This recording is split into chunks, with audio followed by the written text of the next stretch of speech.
Tere! Käesoleva video teemaks on elektrivälja energiatihedus, ehk siis me tahaksime teada, kui palju on energiat salvestatud elektrivälja.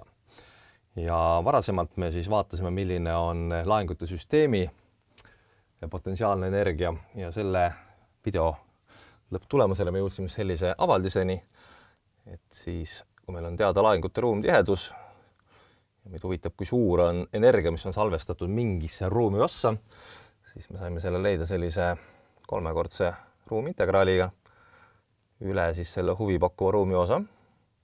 Ja me tähistame siis V-ga ja laengu ruumtihedusest ja potentsiaali korrutisest. Nüüd teatavasti laengud on siis elektrivälja allikaks, seda ütleb meile ka siis Gaussi seadus, ehk siis esimene Maxwell-Heaviside võrrand, mis ütleb, et laengute ruumtihedus on siis meie elektrivoo tiheduse allikaks. Ja teatavasti siis elektrivoo tihedus vaakumis oli meil defineeritud kui epsilon 0 korda elektrivälja tugevus, aga siis rõhutan, et muudes keskkondades võib olla siis epsilon 0 asemel siin mingi muu konstant, aga senikaua on tegemist lineaarsete homogeensete keskkondadega, siis ta on lihtsalt siiski konstant ja kõik ülejäänud loogika jääb veel samaks. Nii. Ja üritamegi nüüd siis avaldada elektrivälja salvestamine energialt, sest et kuigi laengud on elektrivälja allikaks, siis ma usun, et olete päri, et võib eksisteerida ruumialasid, kus meil eksisteerib elektriväli, mis on põhjustatud laengute poolt, mis asuvad väljaspool seda ruumi. Seega siis mingisugune energia peab olema salvestatud ka välja endasse. Ja vaatamegi siis, kui suur see parasjagu olla võiks. Ja kasutamegi sedasama Maxwell-Heaviside'i esimest võrrandit, ehk siis Gaussi seadust, et nüüd seda integraali hakata siin natukene modifitseerima, et jõuda lõpuks soovitud tulemuseni. Esimene samm on siis lihtne, me lihtsalt asendame laengu ruumtiheduse siis selle elektrivoo tiheduse divergentsiga ja saame, et meie energia on siis nüüd integraal natukene pikemast avaldisest UTV. Ja nüüd põhimõtteliselt esimese sammuna olemegi saavutanud selle, et otsesel kujul siin enam laengut sees ei ole. Meil on siis elektrivoo tihedus, teisisõnuga elektrivälja tugevus ja on siis potentsiaal, mis mõlemad on väljad, mida põhjustab laeng, aga mis võivad eksisteerida ka ruumiosades, kus laenguid endaid ei ole. Ja järgmisena me peame appi võtma matemaatika. Nimelt on siis selline üldine võrdlus, mis kehtib mis tahes skalaarse ja mis tahes vektorvälja puhul. Et kui lugupeetud vaataja mind ei usu, siis ta võib näiteks selle võrdluse mõlemad pooled lahti kirjutades vaadata, kas nad tõepoolest siis võrduvad või mitte. Tuletuskäiku või tõestust me tooma ei hakka, me väidame, et me kasutame siis järgmist avaldist, mis siis väidab, et kui meil on divergents meie skalaarse ja vektorvälja korrutisest, siis see on võrdne korrutisega skalaarse välja ja vektorvälja divergentsi vahel pluss korrutisega või täpsemalt skalaarkorrutisega siis meie vektorvälja ja skalaarse välja gradiendi vahel. Ma tean, niisugune paras asi võib pähe õppida ja jõuluvanale luuletuse asemel lugeda. Eks see on siis matemaatiline avaldis, mis kehtib mis tahes skalaarse ja mis tahes vektorvälja puhul. Need ei pea olema üldsegi elektrivoo tihedusega potentsiaal. Ja me näeme, et see osa, kui nüüd tõesti järjekorda vahetada, on täpselt sama, mis see siin. Ehk me võime viia selle poole siit vasakule ja saame siis meie integraali all asendada esialgse avaldise siis kahe osa summaga. Ja teeme selle järgmisena ära.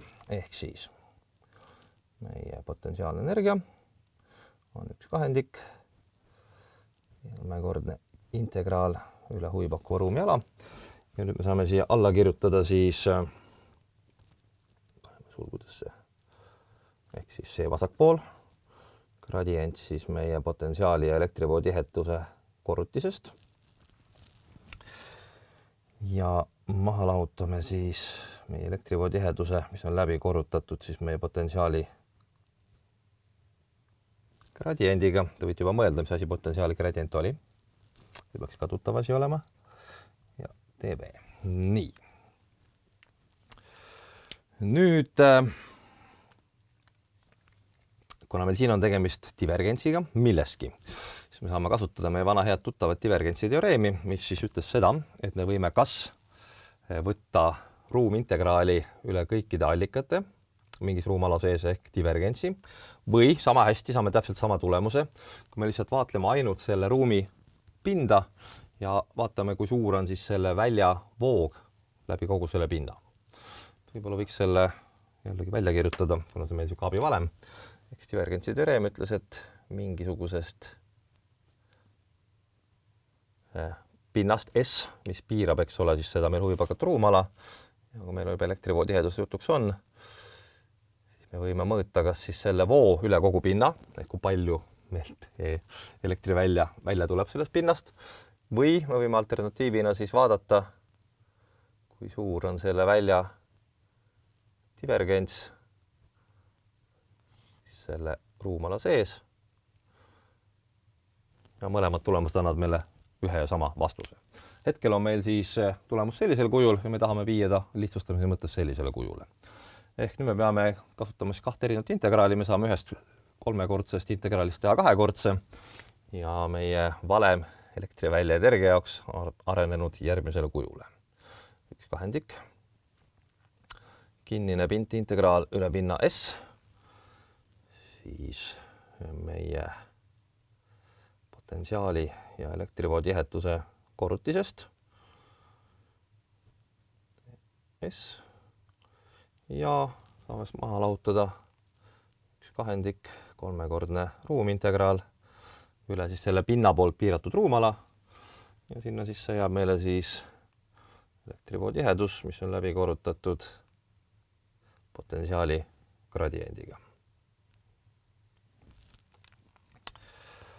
Nii, nüüd nõuded selle ala kohta on siis sellised, et kõik need laengud või väljad, mida me tahame, mille järgi me tahame teada, peavad jääma siia ala sisse, aga ei ole öeldud mitte mingit pidi, et kas nad peavad seal napilt sisse jääma, võib see ala olla suurem või võib see olla palju suurem, võib olla see lõputult palju suurem.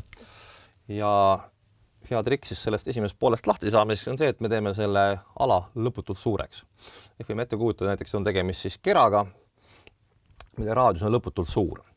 Nüüd sellisel juhul potentsiaal oli teatavasti siis pöördvõrdeline kaugusega. Elektrivoo tihedus oli pöördvõrdeline kauguse ruuduga, ehk siis see korrutis on siis pöördvõrdeline kauguse kuubiga. Et kui me teeme selle ruumala näiteks 2 korda suuremaks, võrdab see mingi raadiuse sellel keral, siis integreeritav suurus läheb meil vastavalt 8 korda väiksemaks. Nüüd pinna diferentsiaal omakorda on jällegi võrdeline siis raadiuse ruuduga, aga kui me kõik 3 tükki läbi korrutame, saame ikkagi siia alla suuruse, mis siis kahaneb pöördvõrdeliselt selle ala suurusega, ehk siis näiteks selle kerakujulise ala raadiusega, ehk kui me läheme selle raadiusega lõpmatusse, siis see integreeritav suurus kahaneb nulliks. Ehk siis põhimõtteliselt see vasakpoolne integraal on 0 ja meil jääb järele ainult parempoolne. Ja parempoolse peal, siis nagu ma juba ütlesin, et potentsiaali gradient ei olnud mitte midagi muud kui elektrivälja tugevus, eks ole.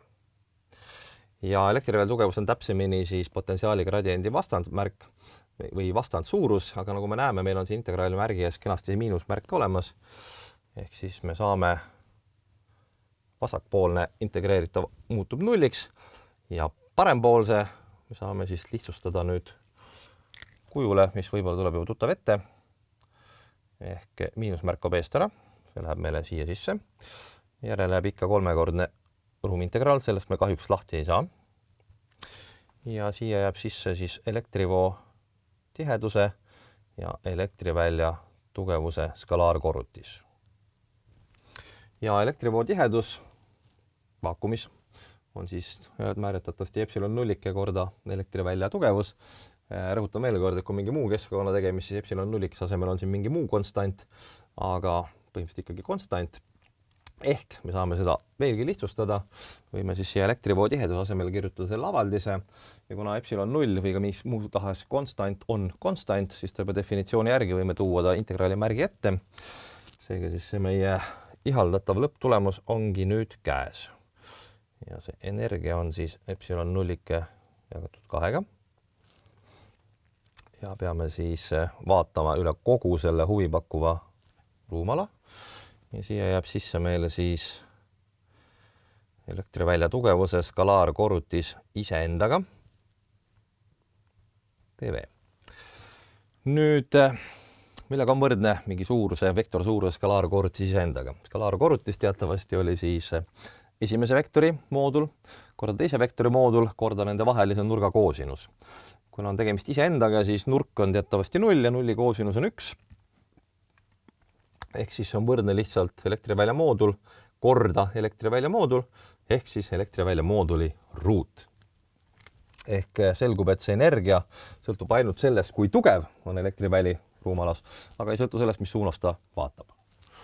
Nii, ja nüüd tõesti tuleme lõplik valem. Epsilon 0 jagatud 2, 3-kordne integraal ja siis elektrivälja tugevuse mooduli ruudust üle kogu ruumala. Ehk siis tõepoolest, vähemasti see valem jätab meile mulje, et see elektrivälja energia või isegi laengute vastastikuse paiknemise energia võiks siis paikneda ruumis, asuda siis salvestatuna just sellesse elektrivälja endasse.